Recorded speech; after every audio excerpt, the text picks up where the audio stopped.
যুবকেরা শোনো, আল্লাহ তাআলা আমাদের যে দেহটা বানিয়েছেন, জন্ম থেকে 25 বছর পর্যন্ত গ্রোথ বলক, এই সময়ে কি পড়ে বোঝা যায় না। আর এই সময়ে যে ফুর্তি আনন্দ, এটা কোনো আনন্দ না, এটা অস্থিরতা। জীবন শুরু হবে 25-এর পরে।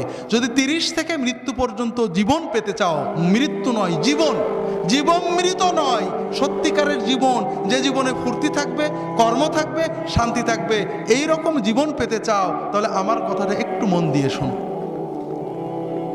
আল্লাহ তাআলা যে নিয়মে বানিয়েছেন, প্রকৃতির সাথে যুদ্ধ করে আমরা জিততে পারবো না, আল্লাহর প্রকৃতিকে মেনে নিতে হবে। আল্লাহ তাআলা আমাদের সৃষ্টি করেছেন, প্রতিদিন 6-7 ঘন্টা তুমি ঘুমাবে, গভীর ঘুম, 1-2 ঘন্টা খেলবে, কঠিন পরিশ্রম, তোমার শরীর ঘেমে রক্ত টকবক করে বেরেনে যাবে। ফুটবল, হাডুডু, ব্যাডমিন্টন, ভলিবল, দৌড়, সাঁতার, এগুলো খেলতে হবে। এরপরে 1-2 ঘন্টা আল্লাহর ইবাদত করতে হবে, আল্লাহর সালাত, সিয়াম, জিকির, যতটুকু পারা যায়। তাতে তোমার আত্মা সুস্থ হবে, তোমার মন পরিশুদ্ধ হবে, তোমার আত্মা, মন, দেহ সব কিছু প্রোডাক্টিভ হয়ে যাবে।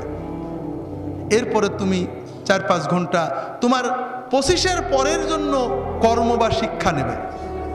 এইভাবে যদি তুমি চলো, তাহলে তোমার জীবন গতিশীল হবে, তোমার জীবন ইনশাআল্লাহ মৃত্যু পর্যন্ত সচল থাকবে।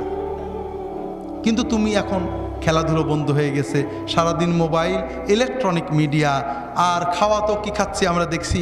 ইউরোপ আমেরিকার লোকেরা কিছু সুস্থ থাকে, ঠান্ডার কারণে ওরা দৌড়াতে হয়, পরিশ্রম করে, আমরা গরমের কারণে ওইটাও করি না। সারাদিন মোবাইল দেখছি, শুনছি, কানে ইয়ারফোন লাগিয়ে শুনছি, আমাদের কান চোখগুলো নষ্ট হচ্ছে। রাতে জেগে জেগে মোবাইল করছি, কথা বলছি, আমাদের ব্রেনটা ক্রেজি হয়ে যাচ্ছে, আমরা বুঝতে পারছি না, তবে আমাদের লেখাপড়া নষ্ট হচ্ছে। কিন্তু সবচেয়ে বড় ক্ষতি হলো অশ্লীলতা, ছবিতে অশ্লীলতা, গানে অশ্লীলতা, সিনেমায় অশ্লীলতা। এই যে কিছুদিন আগে কিং খান গান গেয়ে গেলেন, অশ্লীলতা ছিল না?